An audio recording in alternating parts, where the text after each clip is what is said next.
코닥 필름이 있습니다.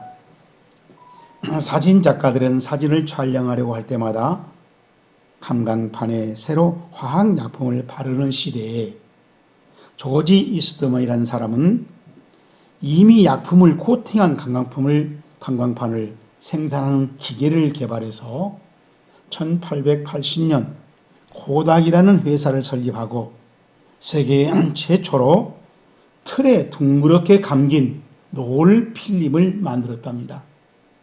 그리고 1888년에 아마추어들이 그냥 사용할 수 있는 휴대용 카메라를 맨 처음 판매했답니다. 그래서 회사 명칭 코닥이 필름의 대명사로 사용될 만큼 급성장해 갔습니다. 1970년에는 필름업계의 시장 점유율이 90%를 넘어서 거의 독점하였고, 하지만 상업시장은 항상 태평하게 그대로 있지 않지요. 1990년대에 디지털 카메라가 시대가 되었는데, 그런데 코닥 회사는 디지털 카메라도 세계 최초로 개발해 놓고 기다리고 있었습니다. 그런데 시장에다가 내놓지 않았다는 것입니다. 옛날 아날로그 필름을 더 그 명성을 버티고 그걸로 유지하고 싶었습니다.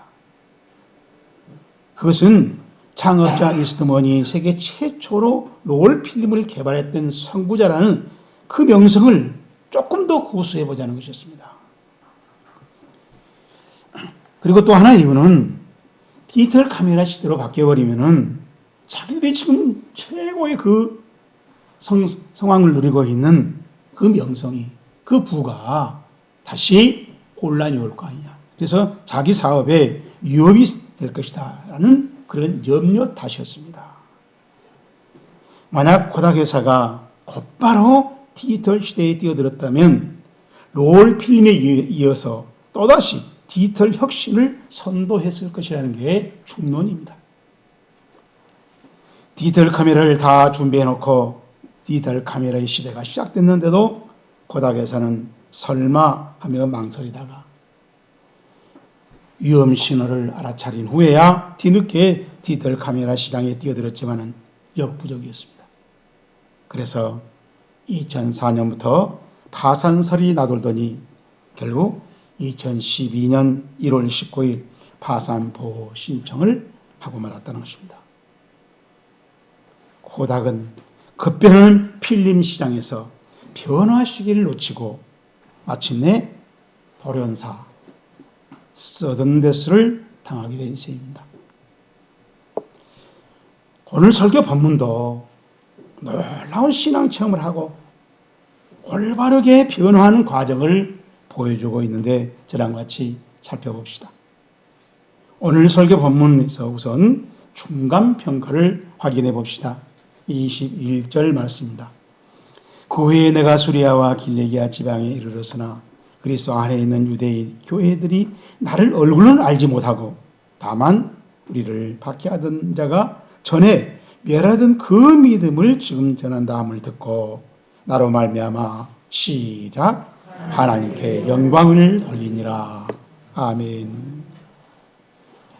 이 말씀은 수리아와 길레기아 지방에 있는 유대 교회들이 사도 바울의 믿음의 변화에 대한 평가를 기록해 놓은 말씀입니다. 하나님이 보실 때 굉장히 훌륭하다는 것입니다. 우리 알지 못하고 그랬는데 이 말은 에멘데 아그노 우메노스. 에메이란 말은 내가 있다란 말을 미완료로 말한 거예요. 이게 계속 있는 겁니다. 계속 진행하고 있다는 거예요. 그리고 대는자 그러나 있고 아그노스란 말은 수동태 현재 분사예요.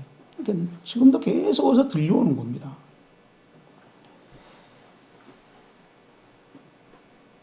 바울의 얼굴을 직접 본 사람은 없어요. 그런데 계속 바울이 전했다는 설교가 계속 들려온다는 겁니다. 근데 그 설교의 내용을 이렇게 들어보면은 옛날 사울이 아니에요. 완전히 180도 변했다는 겁니다. 그래서 그 소문을 들 때마다 사람들이 계속 하나님께 영광을 돌리게 된다는 것이에요. 계속 바울이 있습니다. 계속 바울이 설교 들어옵니다. 들은 사람들 계속 하나님께 영광을 돌리는 그런 모습. 그 제가 얘기한 성경을 읽을 때 현장을 보라는 겁니다. 그런데 바울은 그때 나로 말미암아 우리 이렇게 번역했는데 사실은 헬라어를 직역하면 내 자신 안에서 나 때문에 그런 거죠. 내 바울 안에서 지금 하나님의 영광이 막 이루어지고 있다는 거예요. 굉장히 자기 자신을 강조한 겁니다.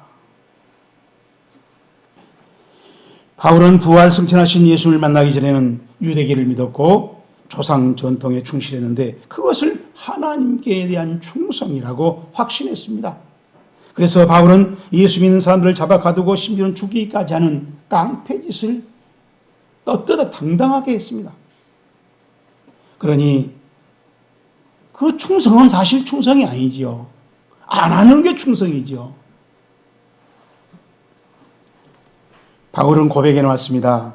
내가 증언하노니 그들이 하나님께 열심히 했으나 올바른 지식을 따르는 것이 아니라 하나님의 의를 모르고 자기 의를 세우려고 힘써 하나님의 의에 복종하지 아니하였느니라. 로마서 10장 2절 말씀이죠. 이런 착각을 정말 한심하고 심각하고 불쌍한 겁니다. 헌신을 바쳐서 수고한 헌신이 모두 헛수고라고 하기 때문입니다. 그런데 바울의 훌륭한 점은 그 헛수고를 깨달은 즉시 미련 없이 버리고 그 자리를 떠나버린 겁니다. 그리고 다시 새 인생을 시작했다는 것입니다.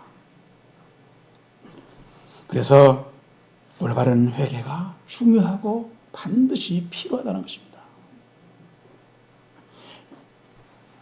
문제는 올바른 회개라는 것을 우리가 잘 확인할 필요가 있습니다. 믿음의 본질의 내용이 십자가와 부활에 맞춰져 있어야 올바른 예수교입니다. 왜냐하면 우리는 사무엘상 16장 7절 말씀에 여호와께서 사무엘에게 이르시되 그의 용모와 키를 보지 말라. 내가 이미 그를 버려놓으라. 내가 보는 것은 사람과 같지 아니하니 사람은 외모를 보거니와 나 여호와는 중심을 보느니라. 우리는 이 말씀을 많이 들었고 암송하고 심지어는 필사를 하고 심지어는 막 목소리 없이 외칩니다. 그러다가 결정적인 큰일 대사 앞에서 쉽게 얼굴을 아는 쪽으로 우리는 기울어져 버리지 않냐고. 우리 대한민국에 많은 사람이 예수를 믿는데 이걸 우리 보지 않았습니까? 우리의 신앙 양심이 지방세에 몰리고 얼굴 하는 데 몰리고 학력에 몰리고 시연에 몰렸지 않습니까?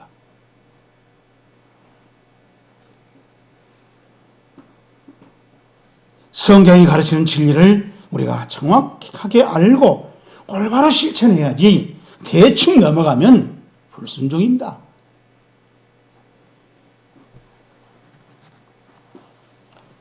교회를 박해하던 자가 멸하려고 했던 그 믿음을 전하고 있으니 바울이 대단하다라고 감탄할 게 아니라 복음의 확신을 바꿔서 확신대로 순종하고 있는 이 바울이 대단하다는 것입니다.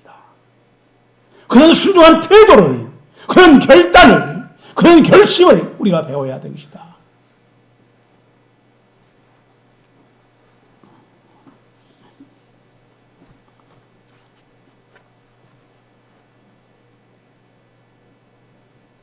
그래야 그런 결단을 보고 하나님께 영광을 돌리고 박수친 사람이 생기기 때문에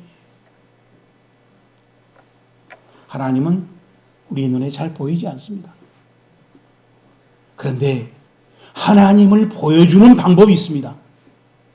그것은 우리가 예수를 믿고 그 예수님의 가르침을 받고 그 예수님을 따라서 가는 삶의 모습이 바로 하나님을 보여주는 것입니다. 그렇게 예수님을 비난하고 괴롭히고 교회를 파괴하던 그 사람이 직접 부활하신 예수를 듣고 음성을 듣고 그 예수님한테 가르침을 받고 나서 완전히 바뀝니다. 그리고 내가 이렇게 바뀌었다고 이 동네 저 동네 만난 사람마다 외치니까 그 사람 소식을 듣는 사람들이 박수를 치고 하나님께 박수를 치는 겁니다. 하나님 대단하다. 어떻게 그런 사람을 그렇게 변화시킬 수 있었는가 하고 하나님께 칭찬과 영광을 돌렸다는 것입니다.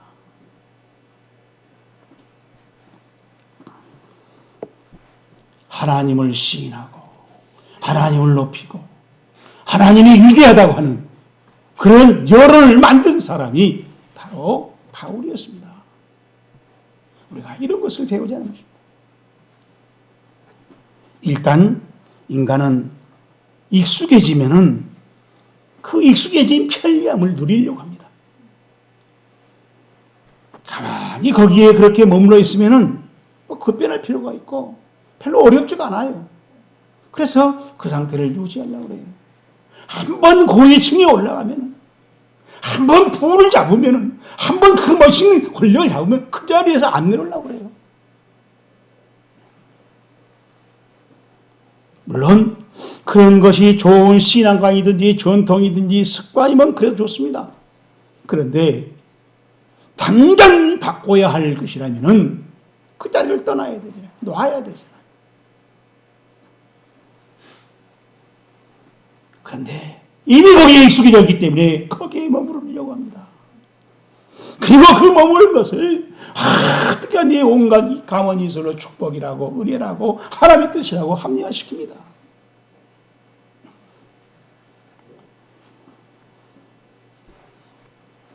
그러나 그러한 모습을 정말 진정 올바른 진리의 가치와 의미로 보면은 빵점입니다.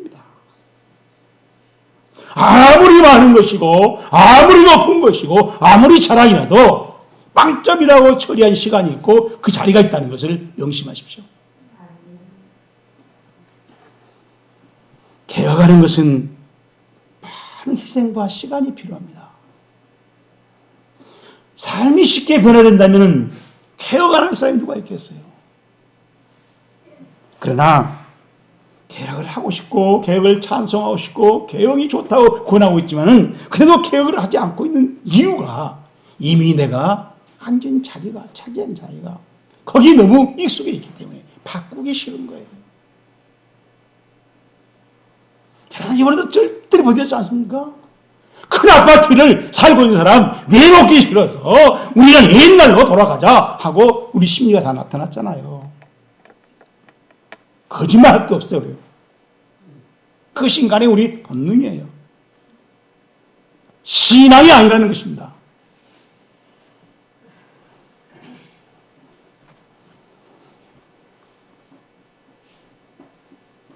그렇다면 우리는 예수님을 만나서 믿고 얼마나 예수님을 닮아가는 삶을 살아가고 있는지,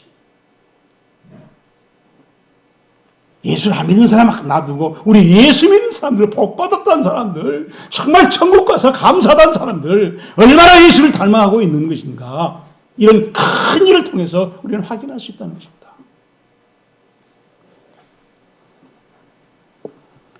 우리는 예수님을 닮아가다가 하나님 앞에 서고 평가를 받습니다. 우리는 그것을 믿어야 됩니다. 누구든지 그렇게 인생이 끝납니다. 어저께 갑자기 우배 목사가 와서 저를 타고 가다 형님 나하고 같이 갈 데가 있어. 가봐. 어딘데? 그래서 가보자고. 갔더니 우리 김창인 총회장님이 집에서 너무 기도하다가 형님 와서 기도 좀 해봐.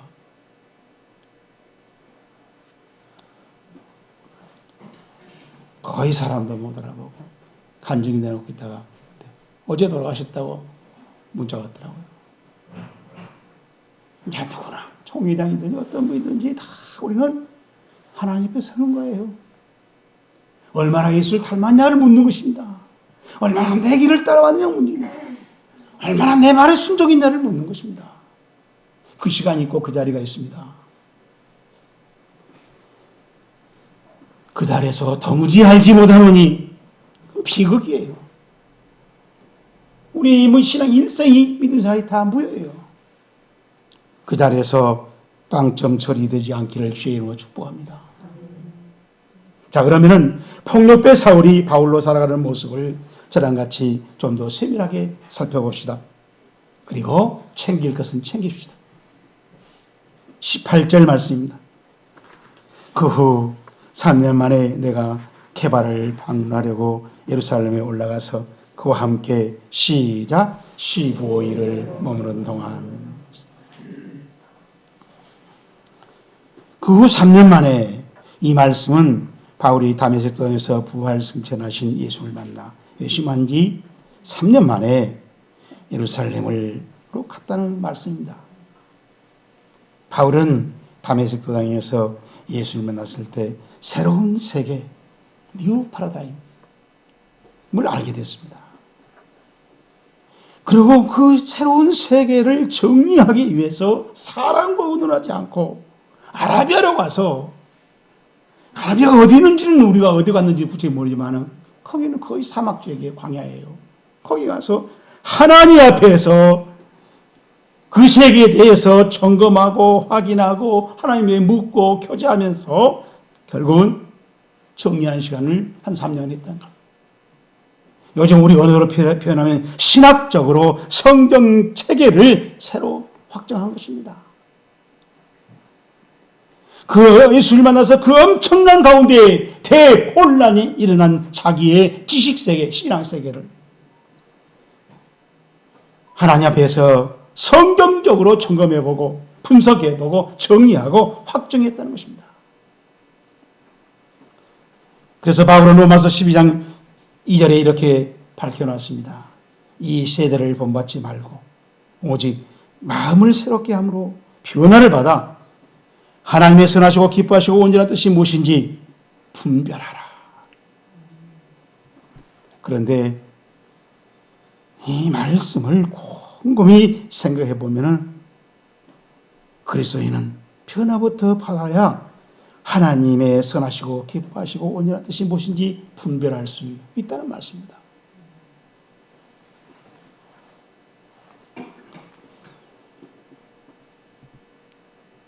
하나님을 믿어도 10년을 믿고 20년을 믿어도 여전히 하나님의 뜻을 분별하지 못하기가 쉽습니다.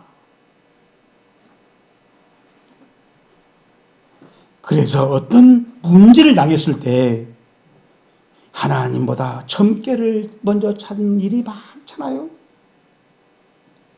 그리고 점괘를 찾고 나서 오히려 상대방한테 다 모함하고 뒤집어씌우고 안 했다고 극구 부인해버린, 또 그렇게 부인한 데 가서 우리 예수 믿는 사람 다 응원해주는 이런 현상을 우리는 보고 있잖아요. 그리고 설교 시간에 와서는 발을 없애야 된다고 그러고 우상을 없애야 된다고 그러고 이런 설교하고 또 아멘 하잖아요. 우리는 뭐 하는 짓입니까?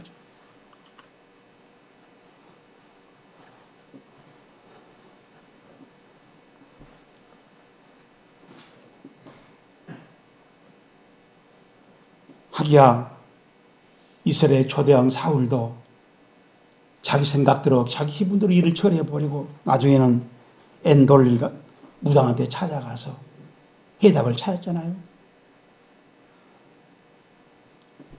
그렇다고 사람과 일체 의논하지 말라, 그를 배제하라 라는 것은 아닙니다. 존경하는 인물과 의논하고 충고도 받아들여야죠. 그렇지만은 그보다 더 중요한 비중은 성경에 둬야 된다. 성경을 통해서 하나님이 우리에게 가르쳐주는 가르침에 둬야 된다. 어떤 충고도 성경의 가르침과 비교해보고 받아들이라는 것입니다. 그래서 하나님께 그 문제를 놓고 기도하고 말씀과 조화되는 해답을 선택하라는 것입니다. 사도 바울은 그리스도의 첫 발부터 그렇게 했습니다. 이 바울의 위대함을 우리가 배우고 실천하자. 몸부림을 쳐서라도 꼭 배우자는 것입니다.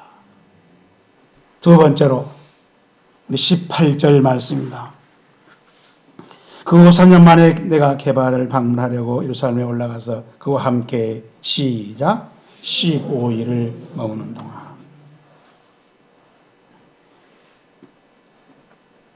게바를 방문하려고 예루살렘에 올라갔다 그랬어요.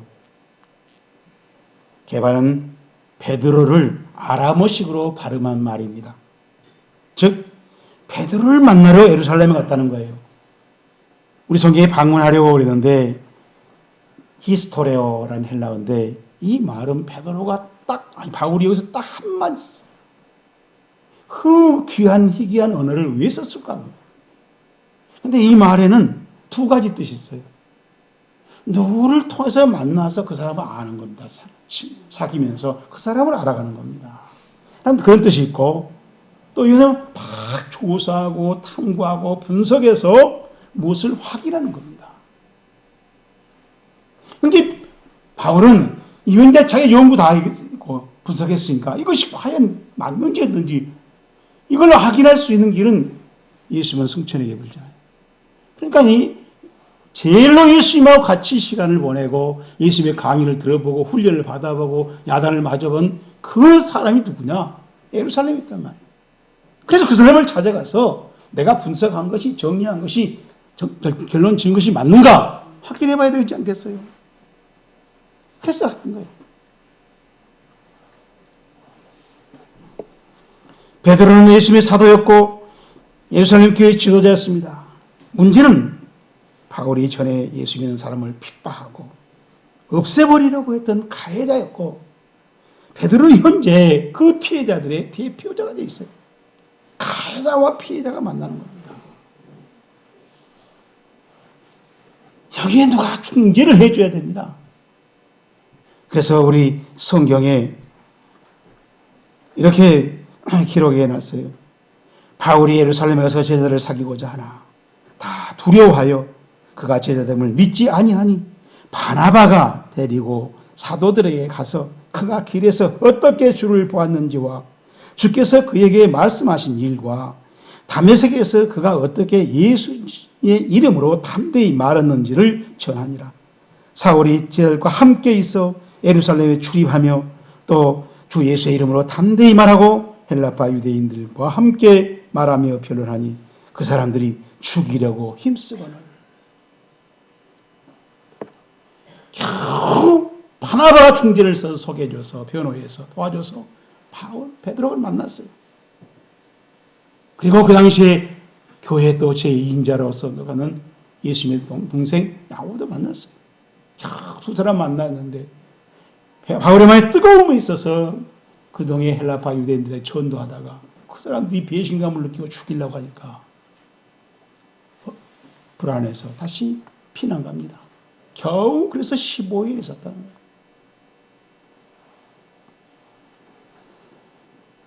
그런데 우리는 여기서 바울의 위대함을 봅니다. 그렇게 자기를 만나주려 하려고 의심하고 반신반의하는 그 사람들을 찾아가서 손을 내밀고 화해를 청하고 있습니다.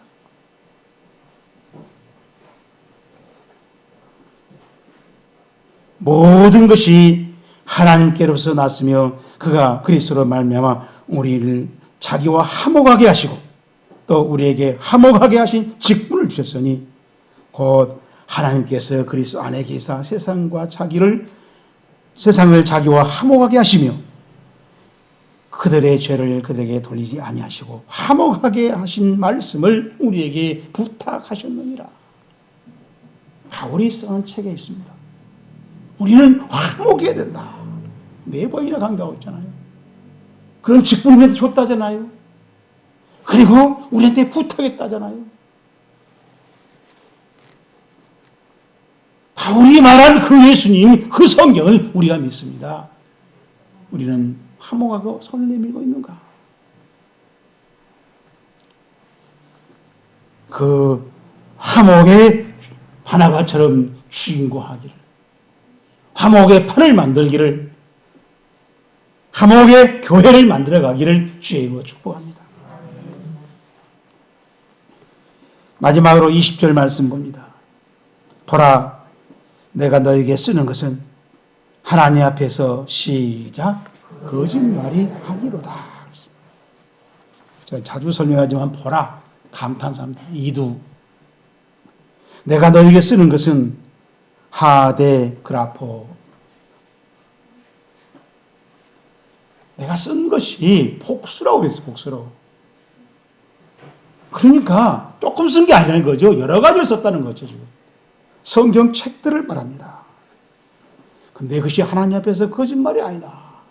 이 하나님 앞에서 에노피온이라고 하는 말인데, 이 말은 하나님이 보는 데서, 하나님이 보시고 평가하는 데서 그런 뜻이 있어요. 내가 써놓은 것을 하나님이 보시고 평가하는데 거짓이 없다고 합니다. 그만큼 바울은 진실했고 충실했고 당연히 됐습니다. 바울은 자신이 받은 복음을 예수님께 직접 받은 것이라고 했고, 사도직도 부활하신 예수님께서 담에서도 사울에게 직접 명령했다고 했습니다. 하지만은 공생의 3년 동안 예수님이 가르쳤던 그 내용, 그리고 병을 고쳐준 그 모습, 그리고 병을 고쳐주면서 치료하고 깨우쳤던 그 강조점, 그리고 제자들을 훈련시킨 것, 그것은 바울에게는 없지요. 그것은 베드로가 많이 알고 있습니다. 그래서 베드로를 찾아가서 3년 동안 자기 연구했지만은, 조사했지만은, 그러나 베드로하고 맞춰보자, 베드로한테 확인을 해보자 하고 베드로를 찾아갔다는 것입니다. 3년 동안 조사하고 분석하고 깨닫고 버리고 정리하고 결론을 지었지만, 그러나 베드로에게 확인을 받아보고 싶다. 이 바울의 모습을 우리가 배우자는 것입니다. 성경 몇 번 읽고 몇 번 써갖고 몇 구절 외워가지고 말씀 은사라고 그렇게 둘러붙이지 말고,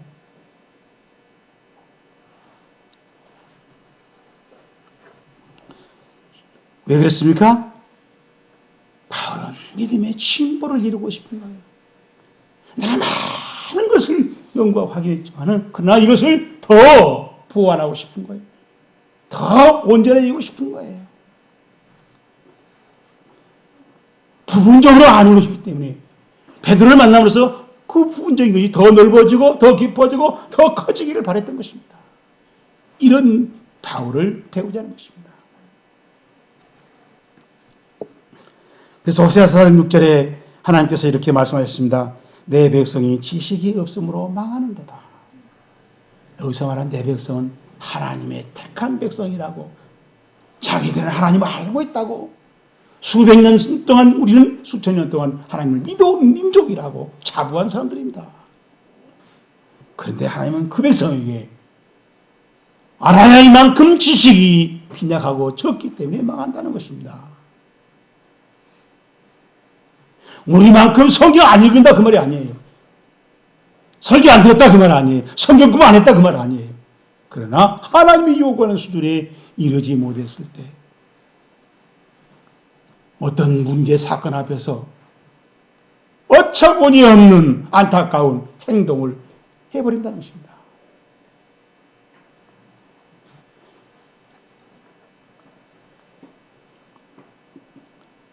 성경이 보이는 축복의 본질이 무엇입니까? 모세를 따라서 젖과 꿀이 흐른 가나안 땅에 가서 사는 겁니다. 이 말을 우리가 신약 성경으로 표현하게 되면은 구원자 예수님 안에서 그리스도를 닮아가는 것입니다.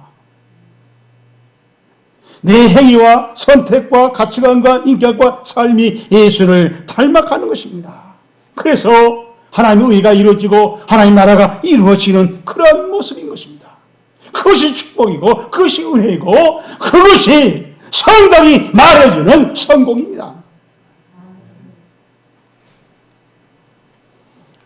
그래서 나의 그런 삶을 통해서 불신자들이 하나님을 찬양하게 되고 하나님의 자녀가 되는 것이 하나님의 영광인 것이고, 예수님은 그 삶을 위해서 우리를 예수 믿게 하셨던 것입니다. 그 축복을 받으라는 것입니다. 그 은혜를 받으라는 것입니다.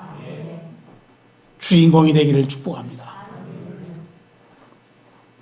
오늘 우리는 자신을 구원하고 자유케 한 예수님의 복음을 점검하고 분석하고 연구하고 정리한, 그리고 그 정리한 것을 선포하는 바울을 보았습니다.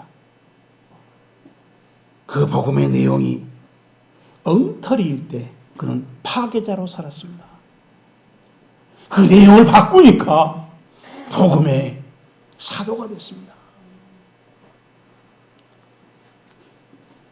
파괴를 할 때는 충성이라고 축복이라고 은혜라고 자부했던 사울이 부활하신 주님을 만나서 그 내용을 바꾸니까 복음의 사도가 되고 복음의 증인이 되고 복음의 멸류관 후보가 됐다는 것입니다.